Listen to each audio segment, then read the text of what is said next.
पंजाब में सैलाब से अमवात की तादाद 20 हो गई। NDMA ने दरियाए सतलुज में घंडा सिंहवाला के मकाम पर गैर मामूली सैलाब का अलर्ट जारी कर दिया। दरिया चनाब के रैले चनियोट की जानिब बढ़ने लगे। 100 से ज्यादा देहात जेरे आब।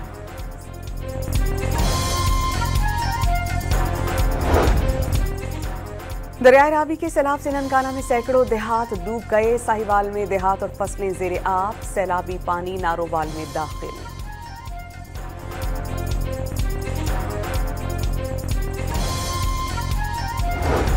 वज़ीर-ए-आज़म शहबाज शरीफ से ईरानी सदर मसूद पज़ेश्कियान का टेलीफोनिक राबता। सैलाब से जानी नुकसानात पर दिली ताज़ियत का इजहार। मुश्किल वक्त में पाकिस्तानी अवाम को हर मुमकिन मदद की पेशकश।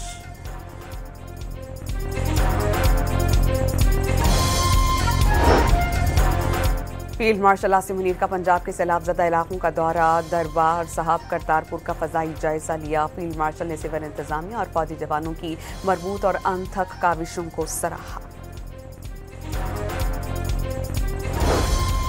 और वज़ीर आला पंजाब मरियम नवाज का ज़ीराबाद के सैलाब ज़दा इलाकों का दौरा।